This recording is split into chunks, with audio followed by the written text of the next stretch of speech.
'Twas brillig, and the slithy toves did gyre and gimble in the wave.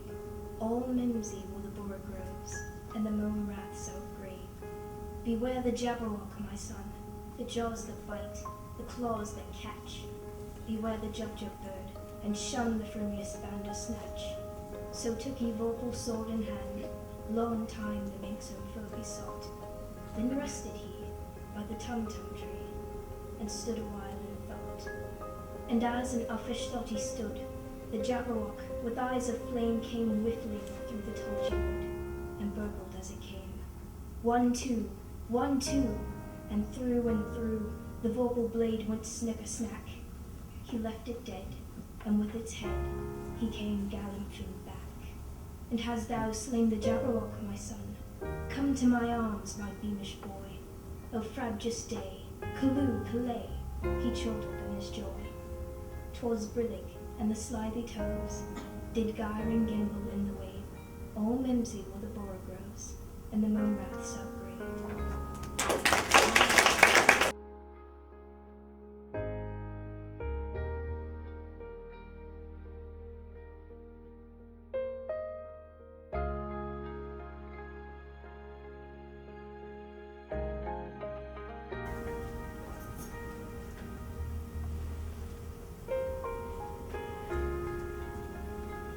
Hello, my name is Gabriel Hefford.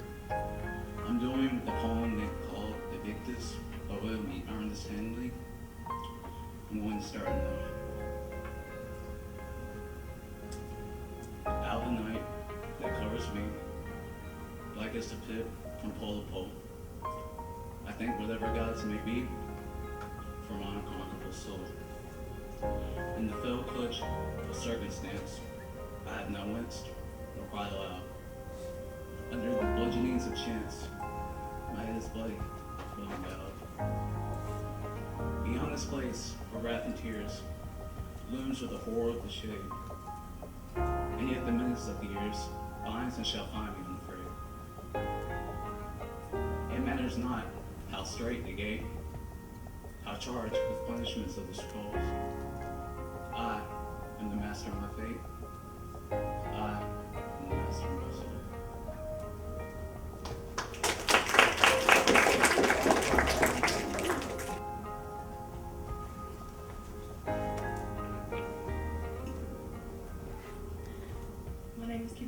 And I'll be reciting I Am Trying to Break Your Heart by Kevin Young. I am hoping to hang your head on a wall of shame. The slightest taxidermy thrills me. Fish forever leaping on the living room wall. Paperweights made from skulls of small animals. I want to wear your smile on my sleeve and break your heart like a horse or a slave. Weeks have been bucked off, then all at once, you're mine. Put me down. I want to call you fine. I want to tattoo mercy on my knuckles. I assassin down the avenue. I hope to have you forgotten by noon. To know you by your knees, crossing by prayer. Loneliness is a science. Consider the taxidermist's tender hands, trying to keep from losing the skin.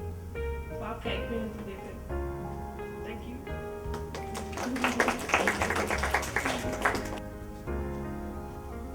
The Heavenly City by Steve.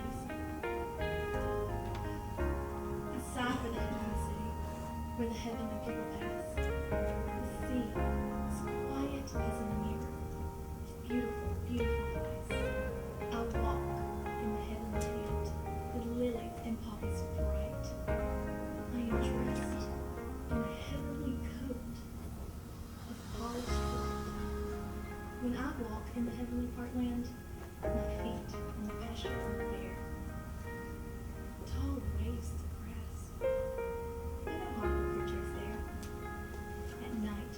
Fly over housetops and stand on the bright moon hills, gaunt, all heaven's rivers, and silver strings.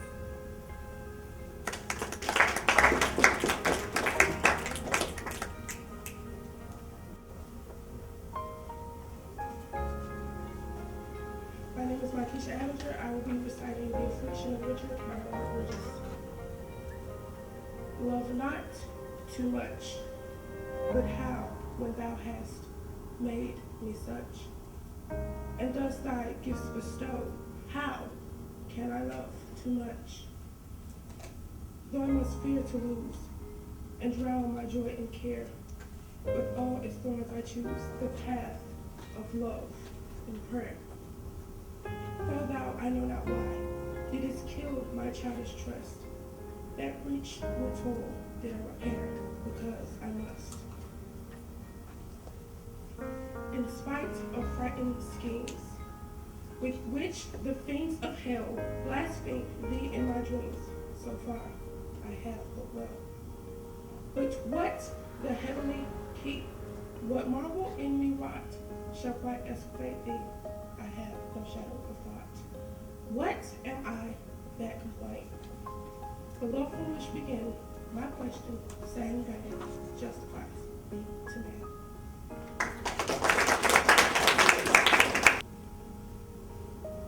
The Kiss by Robert Graves. Are you shaken? Are you stirred by a whisper of love, spellbound to a word?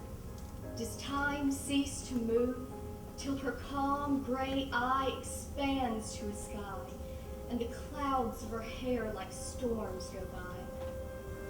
Then the lips you have kissed turn to frost and fire, and the white steaming mist obscures desire. So back to their birth fade water, air, earth, and the first power moves over void and dirt. Is that love? No, but death, a passion, a shout, a deep in-breath. The breath roaring out, and once it has flown, you must lie alone, without hope, without life, poor flesh, sad bone.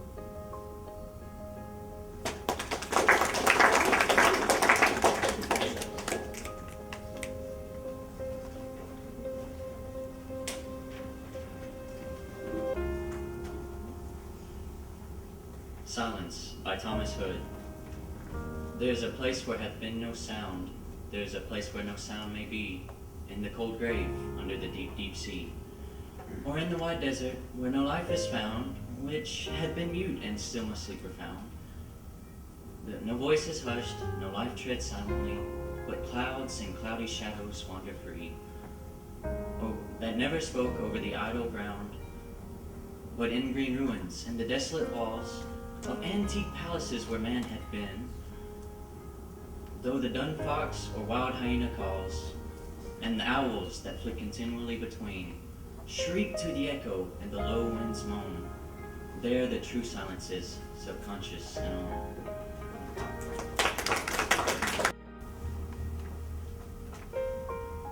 After Upper Digging by Robert Frost. My long two-pointed ladder sticking through a tree toward heavenly still, and there's a barrel that I didn't fill. Beside it, and there may be 2 or 3 apples I didn't pick upon some bough. But I'm done with apple picking now. Essence of winter sleep is on the night. The scent of apples, I am drowsing off.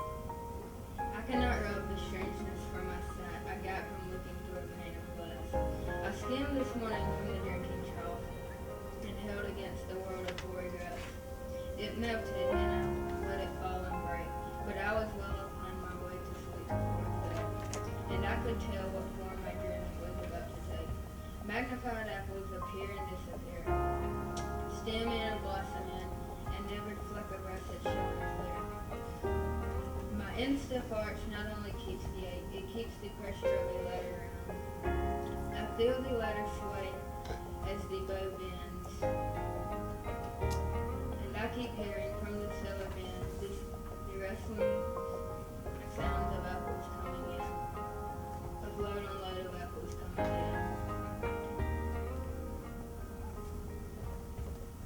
For I've had too much apple season, I'm overtired of the great harvest I myself desired. Over 10,000 fruit to touch. Cherish in hand, lift down, and not let fall. For all they struck there, no matter if bruised or frightened or stumbled, went surely to the center of the beat, as is no worry. One can see what will trouble this sleep of mine, whatever sleep it is. Where he not gone, the woodchuck could tell whether it is black head, long sleep as I described, is coming on, or just a human sleep.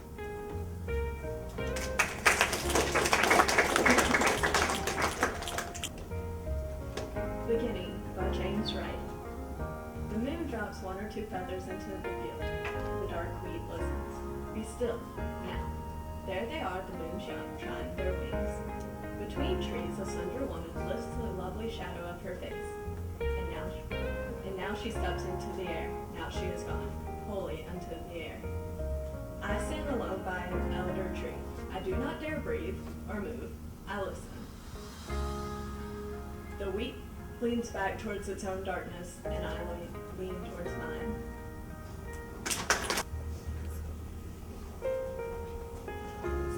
Conversation by Ivy. We smile at each other, and I lean back against the wicker couch. How does it feel to be dead? I say. You touch my knees with your blue fingers, and when you open your mouth, a ball of yellow light falls to the floor and burns a hole through it. Don't tell me, I say. I don't want to hear. Did you ever, you start, wear a certain kind of silk dress, and just by accident, so inconsequential, you barely notice it. Your fingers graze that dress, and you hear the sound of a knife cutting paper. You see it too, and you realize how that image is the extension of another image. That your own life is a chain of words that one day will snap. Words, you say, young girls in a circle holding hands and beginning to rise heavenward in their confirmation dresses like white helium balloons.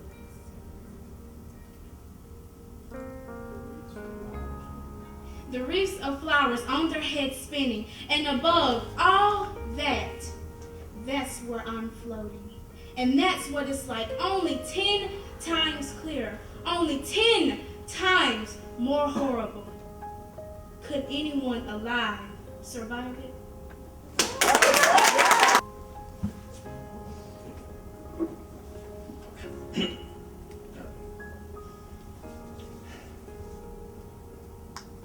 Self-Inquiry Before the Job Meeting by Gary Soto.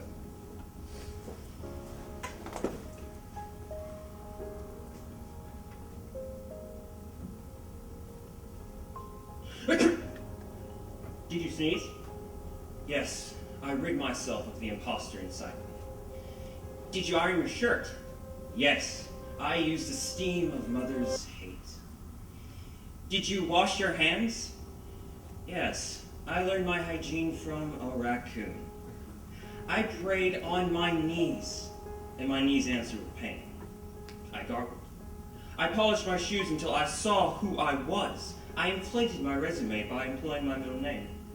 I walked to my interview early, the sun like a ring on an electric stove. I patted my hair when I entered the wind of a revolving door.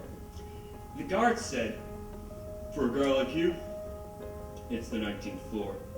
The economy was up. Flags whipped in every city plaza in America. This I saw for myself as I rode the elevator. Empty because everybody had a job but me. Did you clean your ears? Yes, I heard my fate in the drinking fountain's idiotic drip. Did you slice a banana into your daily mush? I added a pinch of salt, 2 raisins to sweeten my breath. Did you remember your pen? I remember my fingers when the elevator opened. I shook hands that dripped like a dirty sea. I found a chair and a desk. My name tag said, my name. Through the glass ceiling, I could see the heavy rumps of CEOs. Outside my window, the sun was a burning stove. All of us pushing papers to keep it going. A Definition of Love by Andrew Marvell. My love is of birth as rare as 'tis for objects strange and high. It was begotten by despair upon impossibility. Magnanimous despair alone could show me so divine a thing. where feeble hope had ne'er flown, but vainly flapped its tinsel wing. And yet I quickly might arrive where my extended soul is fixed, but fate does iron wedges drive, always crowds itself betwixt. For fate with jealous eye does see two perfect loves, nor lets them close. Their union would her ruin be, and her tyrannic power depose. And therefore her decrees of steel us as the distant poles have placed. The globe's whole world must doth wheel, not by themselves to be embraced, unless the giddy heaven fall, and the earth some new convulsion tear, and us to join the world should be cramped into a planisphere. As lines, so loves oblique may well themselves in every angle greet, but ours so truly parallel, though infinite, can never meet.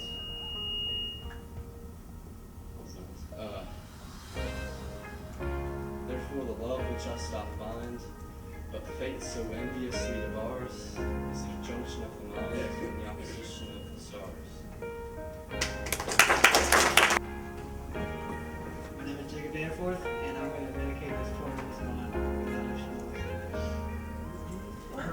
The arrow in the song by Henry Wadsworth Longfellow. I shot an arrow into the air. It fell to earth, I knew not where. For so swiftly it flew, the sight could not follow it in its flight. I breathed the song into the air. It fell to earth, I knew not where.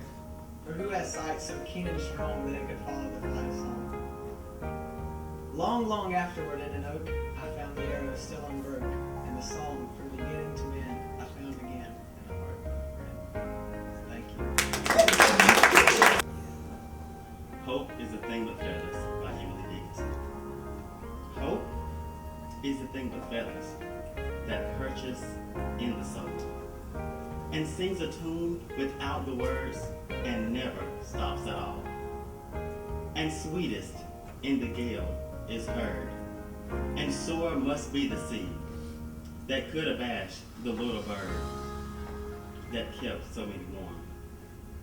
I've heard it on the chillest land and in the strangest sea, yet never in extremity it asks a crumb of me.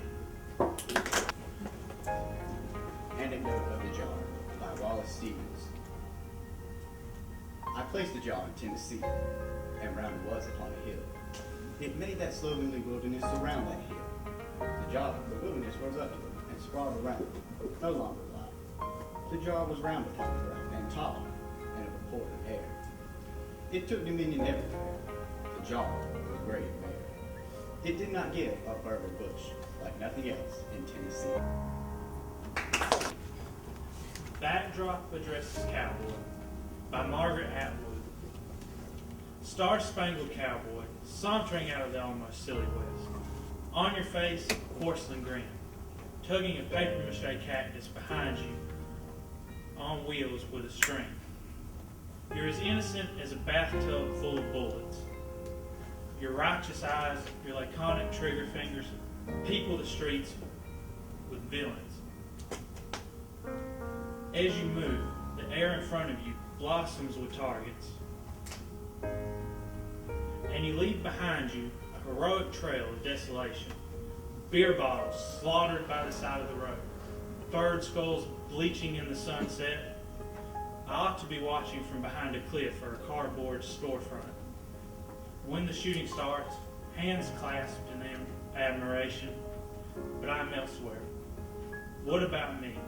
What about the eye confronting you on that border that you are always trying to cross? I am the horizon that you ride towards, the thing you can never lasso. I'm also what surrounds you. My brain scattered with your tin cans, bones, and empty shells. The litter of your invasions. I am the space you desecrate as you pass through.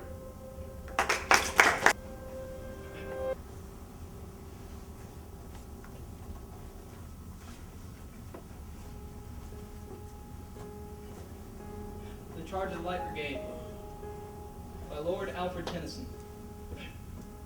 Half a league, half a league onward, all in the valley of death rode the 600. Forward, the Light Brigade! Charge for the guns, he said. Into the Valley of Death rode the 600. Forward, the Light Brigade! Was there a man dismayed? Not though the soldier knew someone had blundered. There's not to make reply. There's not to reason why. There's but to do and die. Into the Valley of Death rode the 600. Cannon to right of them, cannon to left of them, cannon in front of them, volleyed and thundered. Stormed at with shot and shell, boldly they rode in well. Into the jaws of death, into the mouth of hell, rode the 600. Flashed all their sabers bare, flashed as they turned in air, sabering the gunners there, charging an army while all the world wondered. Plunged in the battery smoke, right through the line they broke. Cossack and Russian reeled from the saber strokes, shattered and sundered. Then they rode back, but not the 600. Cannon to right of them, cannon to left of them, cannon behind them, volleyed and thundered. Stormed at with shot and shell, while horse and hero fell. They that had fought so well came through the jaws of death, back from the mouth of hell.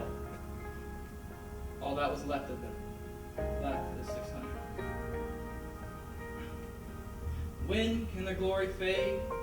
Oh, the wild charge they made, all the world wondered. Honor the charge they made, honor the Light Brigade, noble 600.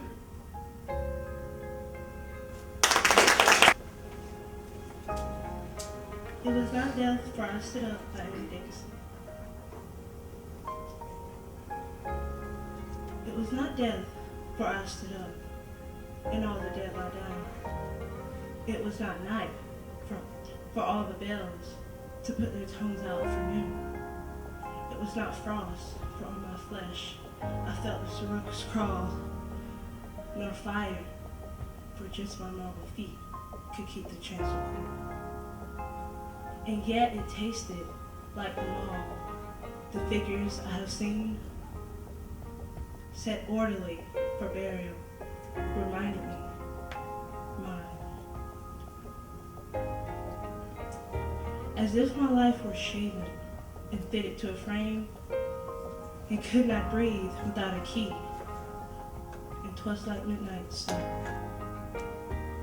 when everything that ticked has stopped, and space stares all around, or grisly frost, first autumn warmers, repealed the beating round.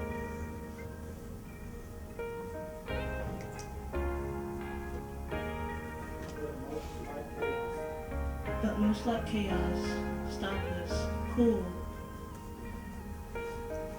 without a chance or a spar, or even a report of land to justify this beat.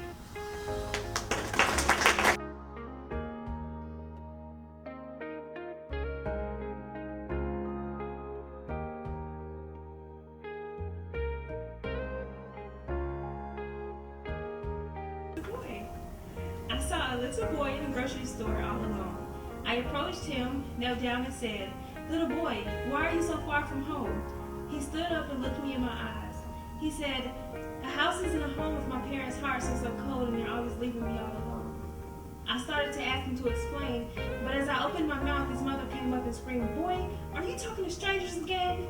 I said, "Ma'am, I'm training to be a cop. Don't blame him, it's all my fault." She said, "Junior, let's go."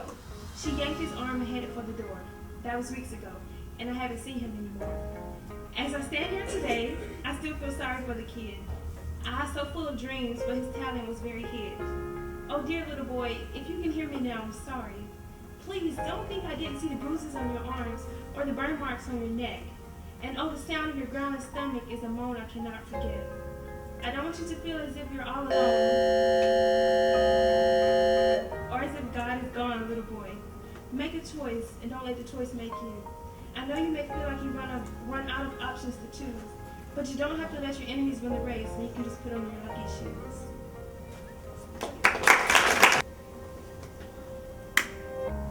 Who am I? Who am I to judge a man by what is painted on his skin? Isn't he the same as me? Who am I?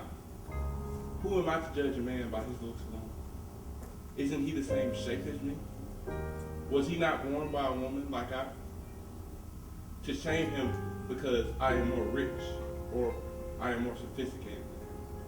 To shame him because he walks on dirt and nails, bare, I might add, while I walk on the streets of Ivory. If God made all things in his image, who am I to judge? Who am I to say my heart is purer than his? We all got them should haves in our life. My poem's called Should Have. I should have done a lot of things. I should have done better. I should have learned that love can sting. I should have thanked my mother. My life is filled with should haves, and I should have one thing to say. But my courage isn't strong enough to say that I'm to blame. Proud to say I've learned from these and much I've understood.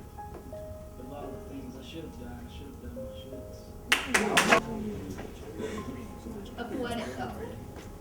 To what do I owe this strange pleasure that your destiny and mine should be bound together not in mortal combat, but in immortal dance that not only shapes us, but the heavens themselves, and that vast expanse pauses for breath, blown through parted lips, for spider silk strands caught between fingers, and eyes so deep you could drown, for that fleeting moment that lasted forever, that moment that shaped your destiny, for that future calling, found in the depths of his soul, and you just know, that you have found your home, and only eternity could be long enough to live in it.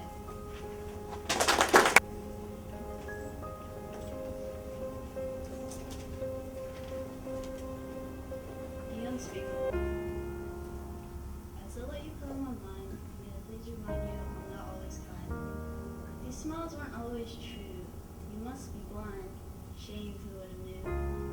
Noticing the games you played, the feelings I slightly portrayed, with words we never say, seems to gain a set on replay, again for your day.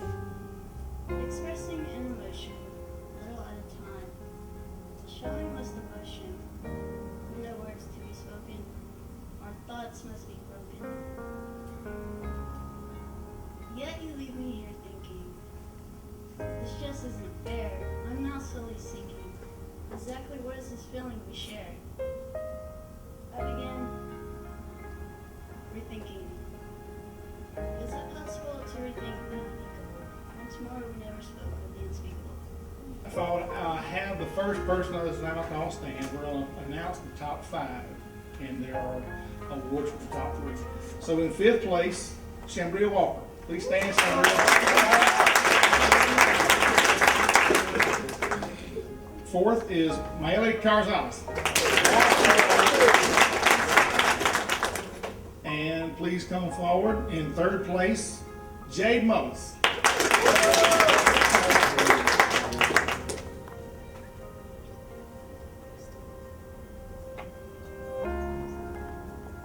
And in 2nd place, Jacob Snyder.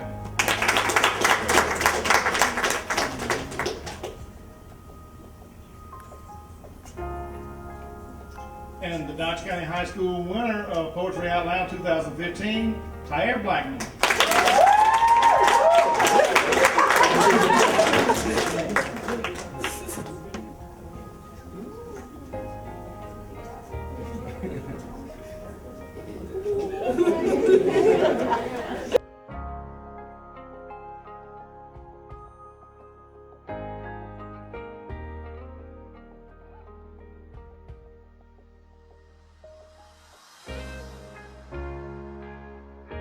Oh, well, when I was looking at the poem, I just was marveled at how similar it was to who I am.